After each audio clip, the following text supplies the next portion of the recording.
We have a beautiful topic to talk about, how to be a channel for God's light. And the whole subject of light is one of the fundamental aspects of creation, and certainly one of the fundamental aspects of a spiritual life. All religions from ancient times have had symbols of light. And Master, in his autobiography of a yogi, refers to light over and over again. In fact, there's a wonderful chapter in there called The Law of Miracles, and he starts that chapter out by talking about light and how light is the only constant in the universe. Everything else is relative to it. Now that's a symbol. There's a charming story of Master with Swami Kriyananda. I'm talking about symbols here that are not always obvious. So one time Master was with Swami, and Swami had just been with him for about 6 months or so. And Master came up to Swami and he said, "Why is it that he said, isn't it true that the earth revolves around the sun?" And Swami said yes. Swami had studied astronomy when he was younger. And then Master said, "But why is it that the earth then isn't drawn into the sun?" And then Swami explained to Master, well, you see there's a centripetal force as the earth travels around that keeps it in its orbit. And Master said, "Oh, well then why doesn't it just fly out into space?" And Swami thinking, well, he needs this lesson in astronomy apparently, and I'm the one to give it to him. And he said, well, it doesn't fly out into space because you see it's the gravity of the sun that is attracting it and holds it in that orbit. And Master said, thank you. And it was months later that Swami realized Master didn't need any lesson in astronomy. Master was using this as a symbol of the relationship with God, our relationship with God. Our outward momentum keeps us going outward, but God's love draws us inward. Now the sun, of course, is what gives life to this planet, what gives life to everything that grows, everything that is. We had a wonderful gardener, a wonderful man who taught us gardening. I shouldn't say he was a gardener. He was a wonderful soul who also gardened.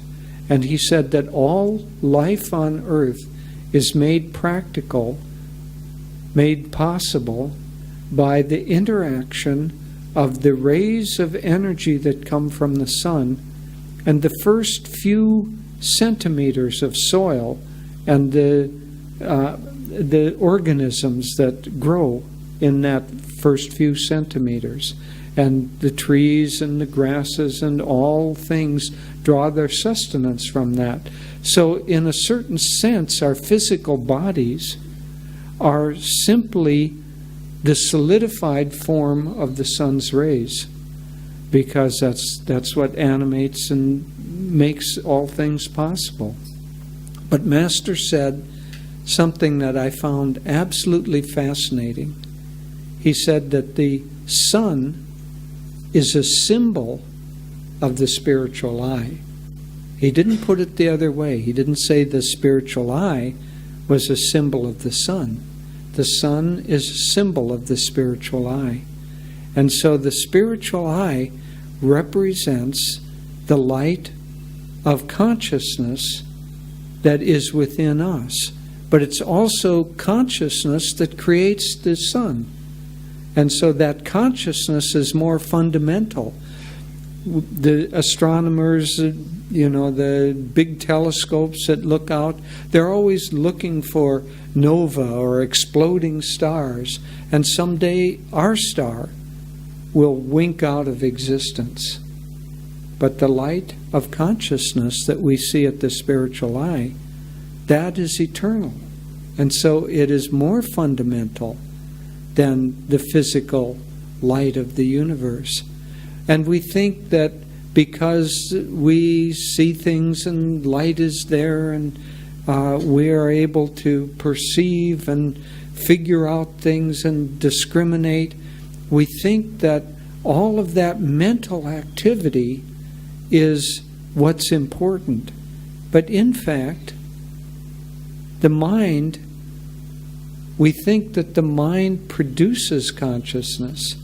It's really the other way around. Consciousness produces the mind, but the mind is like a regulator that keeps us from experiencing the vastness of all isness before we're ready to do that. And so we think, oh, I've got such a powerful brain here. Really, what the brain is a regulator that allows us to function in a limited little way through the senses and through the discrimination and through the aspects of the mind. But behind the mind, behind light that we see outwardly, is consciousness, the consciousness of God. And it's really that consciousness of God that not only animates us, it animates everything in the existing universe, and it's way beyond that.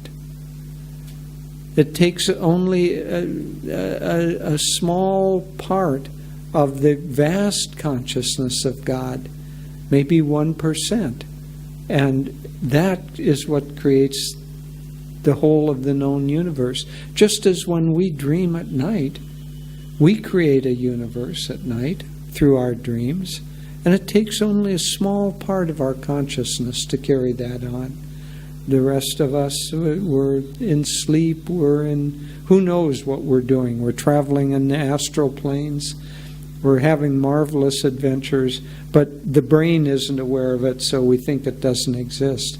So we're beings of light. This universe is made of light. The subatomical particles are expressions of light. And so light then, because it's such a fundamental, foundational aspect of the whole of creation, naturally, when people enter into a spiritual path, and I'm going to distinguish here from religion and spirituality, because religion is a set of beliefs or a set of rituals that we undertake, and those can be beautiful. We just did a fire ceremony where they're beautiful symbols, but they're only symbols.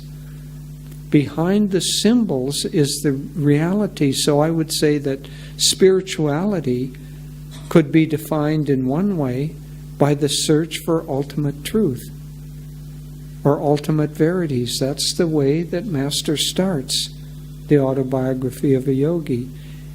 The fundamental aspect of Indian culture has always been the search for eternal verities and the concomitant disciple-guru relationship that allows us to find that truth.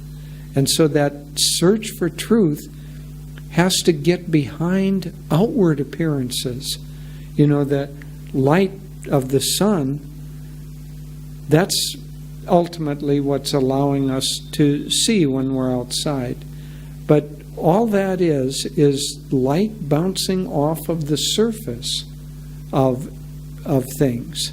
If we could perceive, if our senses were able to perceive subtler rays, we would see with X-rays, and we wouldn't see only the surface. We'd see what we see with the bones and all of the internal things. If we were even more subtle than that, we would see the energy of the universe, the energy of the atoms, the energy of the subatomic particles.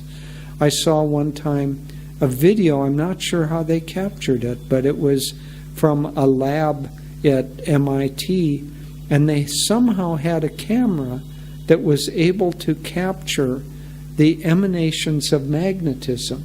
And it showed this professor coming out of a door, and walking down the hallway, and around him was just kind of an aura of shifting. It was beautiful, like opalescent energy patterns that were following him, and that was the energy of the magnetism. It was the emanation, not the light bouncing off of him, but the emanation of his being.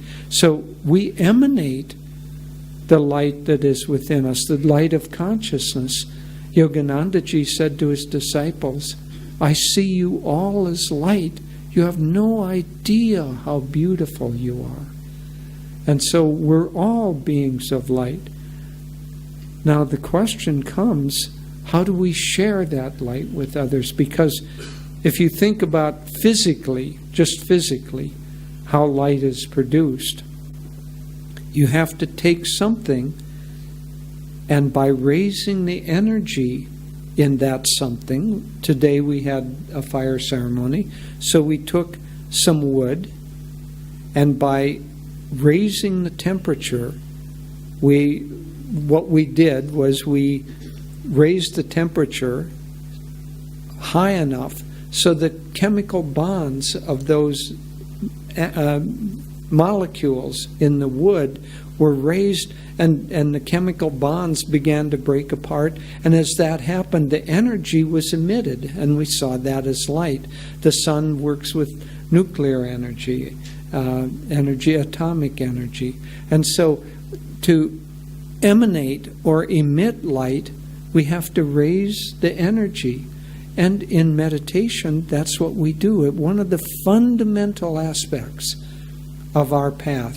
And this is the way that Yoganandaji started out with his lessons. His first many lessons talked about the relationship of energy, prana, that's universal, or we could say the light that's universal in the subtle form, and the relationship between that and our individual willpower.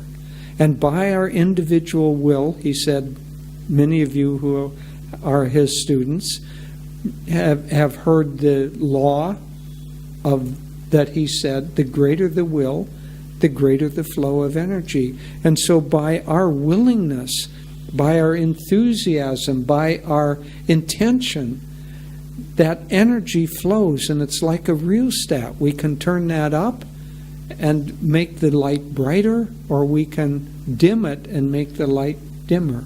But really all that is that rheostat is either increasing or limiting the flow of energy to the source of light, the light bulb. Just like that in our consciousness, as our rheostat is willingness. As our willingness increases, the energy increases. As the energy increases, one could say then the light grows brighter. Our light grows brighter. It's not that it isn't there, it grows brighter because we are wanting it to grow brighter.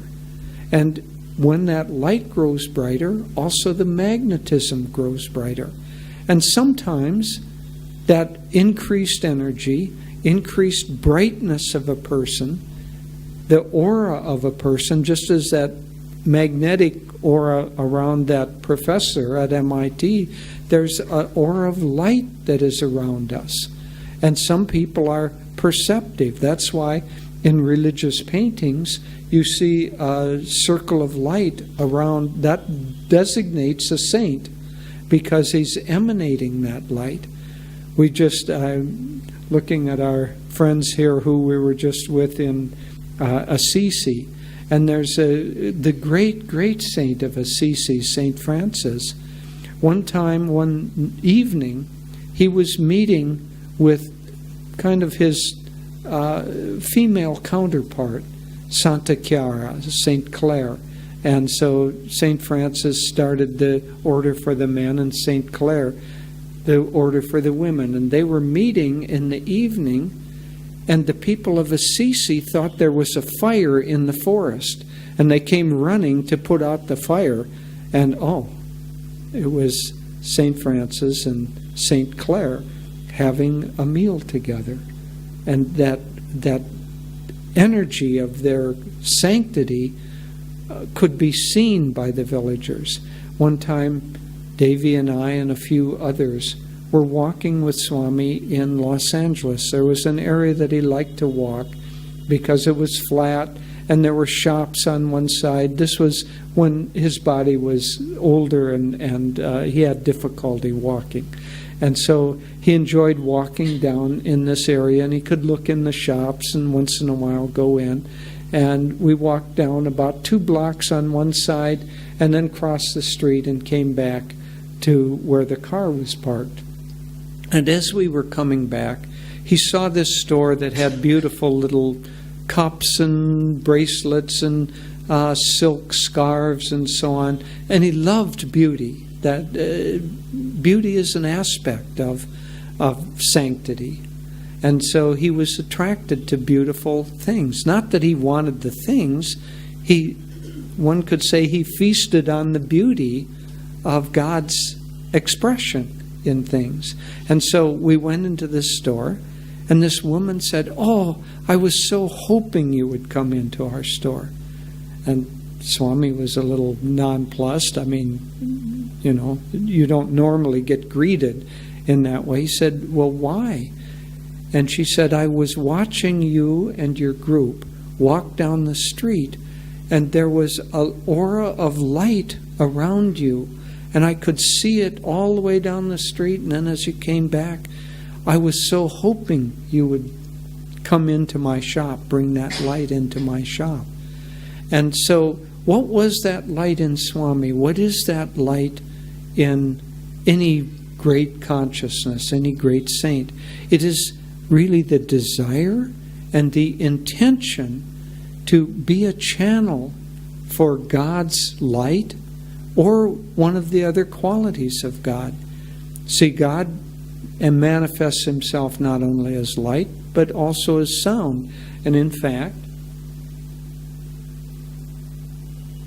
I wanted to show this new book that we have just released, which is Om, the Melody of Love. It's a beautiful, beautiful book written by one of the Ananda members, Bharat, Joseph Cornell or Bharat. And I really would suggest that you get that book because it will help you tune in to the aspect of God through sound. Tune into Om. God also manifests, of course, as light. Master said that he, particularly out of the 8 qualities of God, he emanated mostly 3 of them: wisdom, love, and joy. And Swamiji did too. And so those qualities, one might say, are part of the Ananda DNA.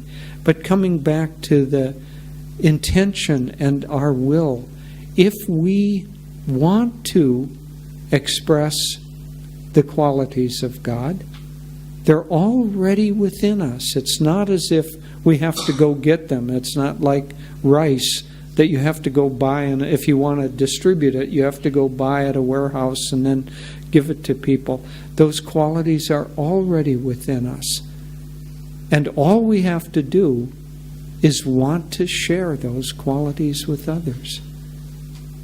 First, of course, it helps to increase, you can never increase the light within yourself. It's already at its maximum power. But you can increase your awareness of that light. You can increase your ability to transmit that light by your desire, by your will, if you have enthusiasm to share, then that turns up the rheostat, and that quality of God that comes into you will flow through you. And so, for us, the most beautiful thing that we can do, the most beautiful way that we can live in this world, is to live as a channel of these qualities of God. If we live as a channel of love, we see a part of the law of magnetism is like attracts like. If we live with the vibration of love, we awaken that vibration in everybody that we interact with.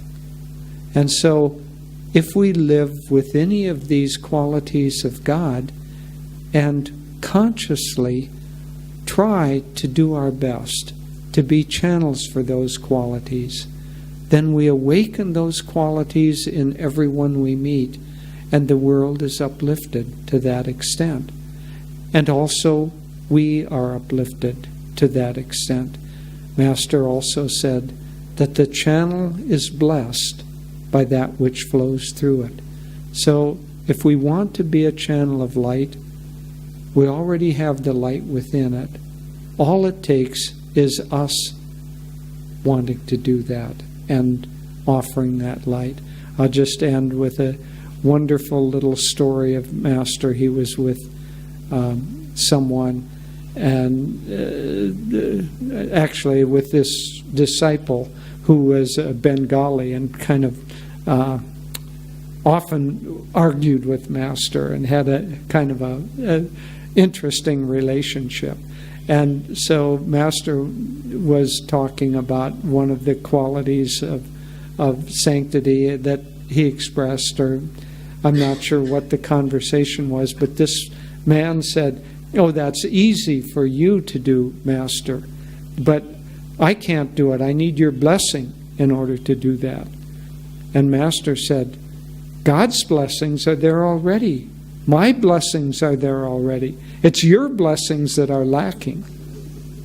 And so God's blessings for us to be a channel of light are already there. Master's blessings are already there. The question is, are our blessings there?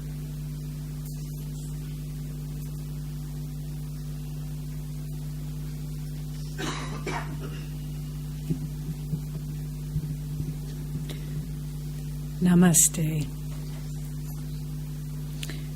We're very happy to be here with all of you this morning. I'll continue on this theme that we've been talking about. So, Jyotish ended saying, our blessings are lacking. So how do we change that?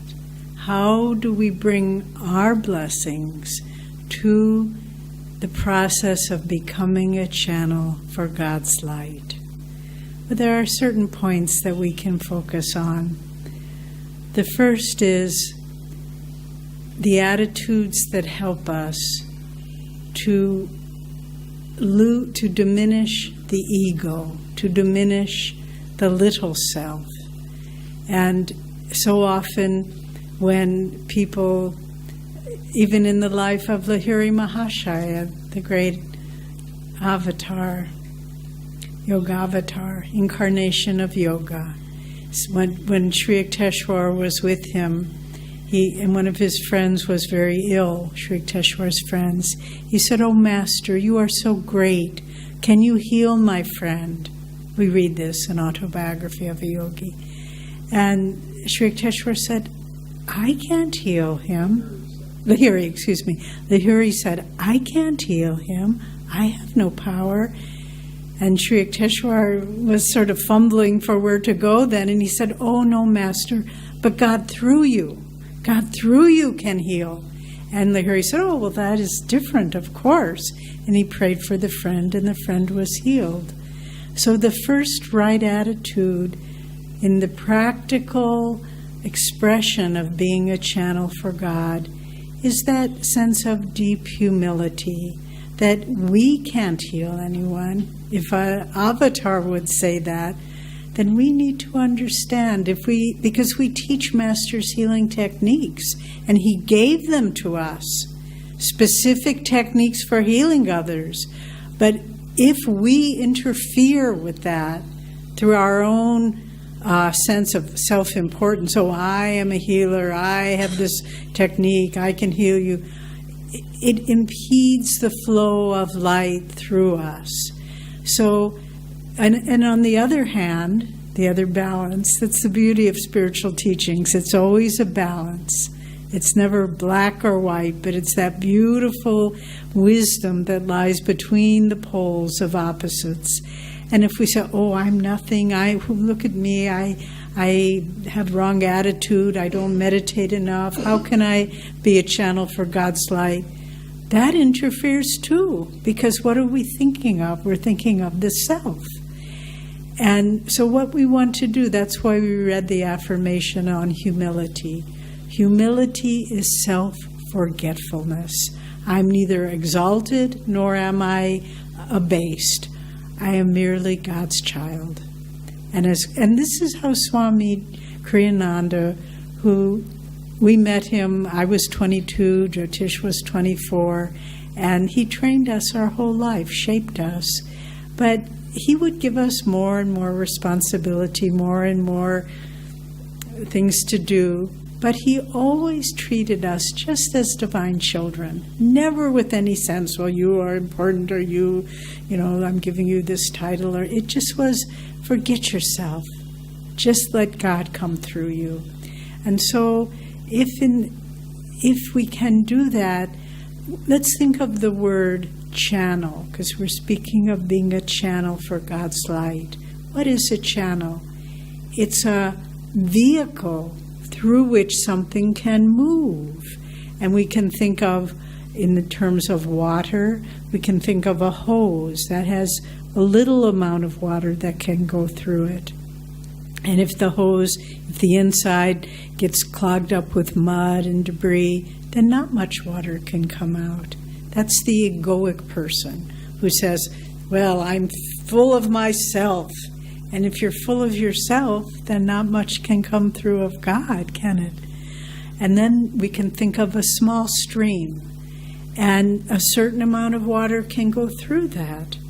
But again, depending on how open the connection between that little stream and the great river, that determines how much water can flow through.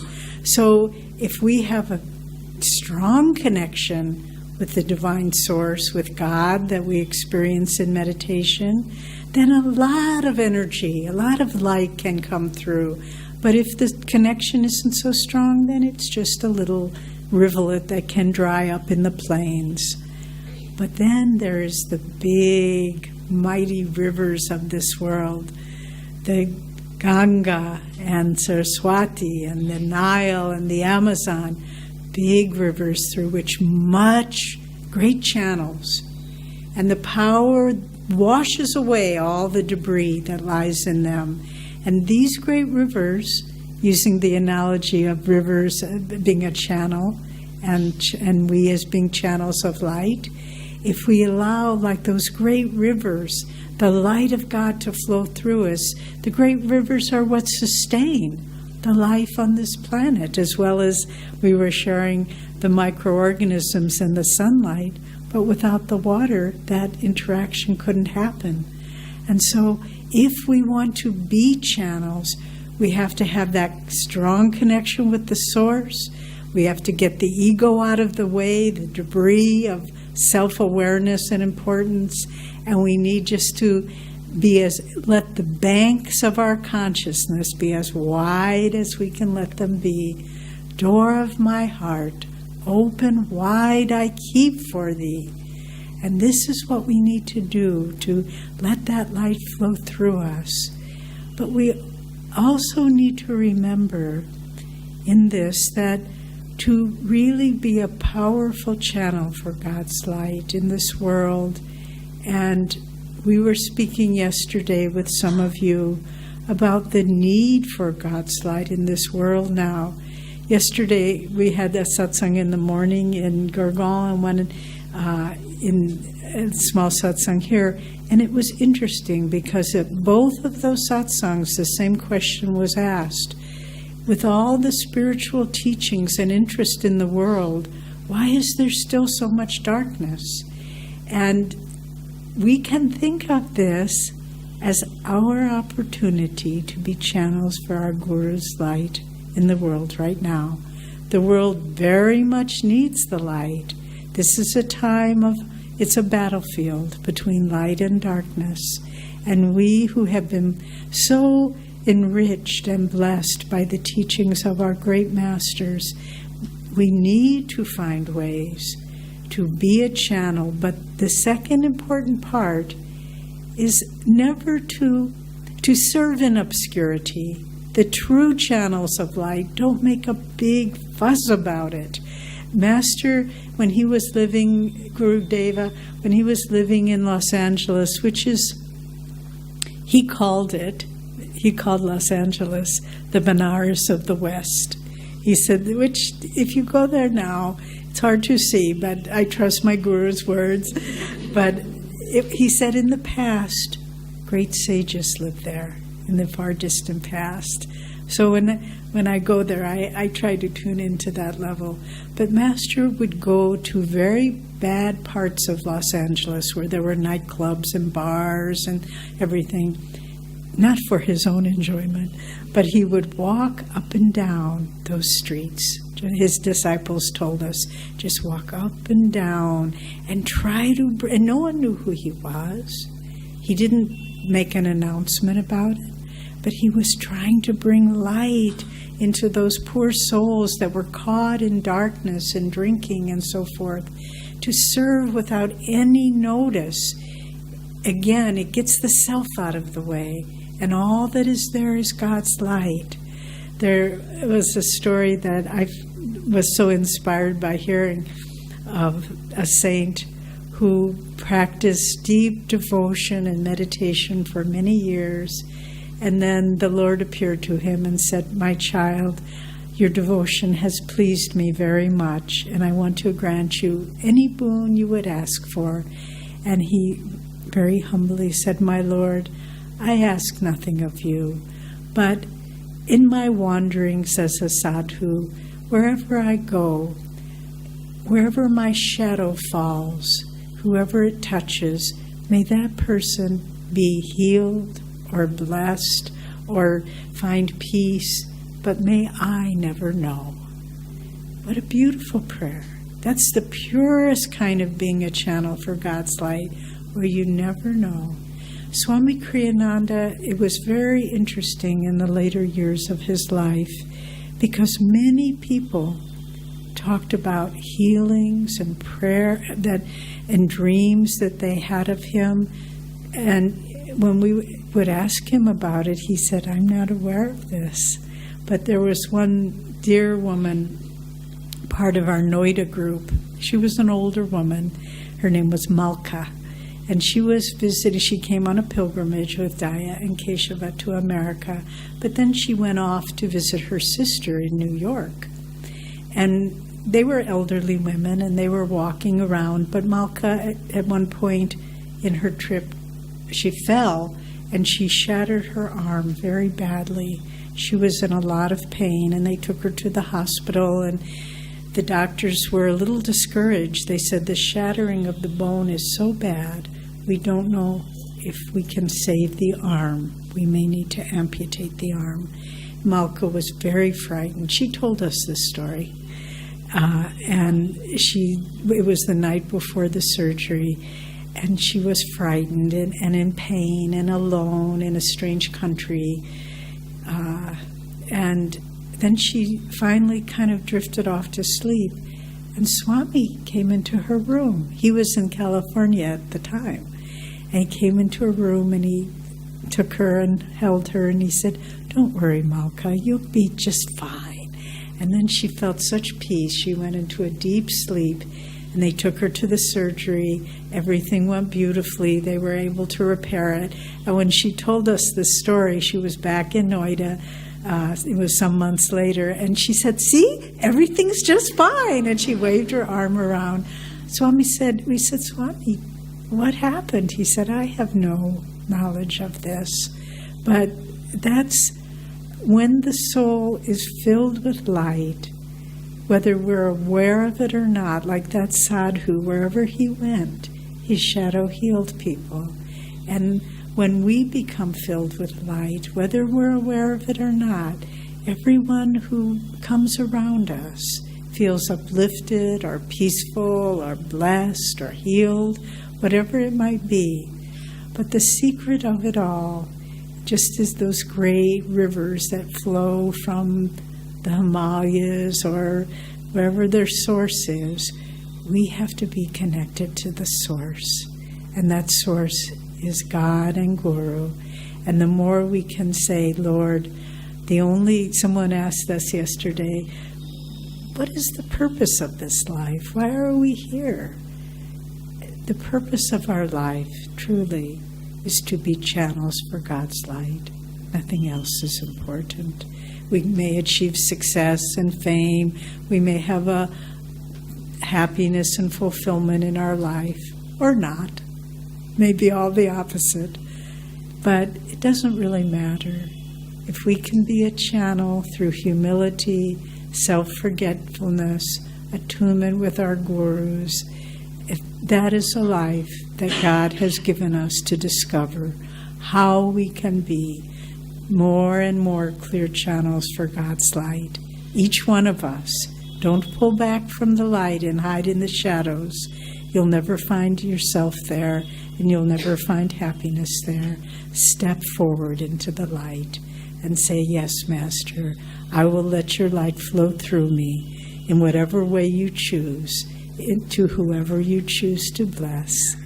And Master, too, I'll just close with this story that took place when he was living in the West.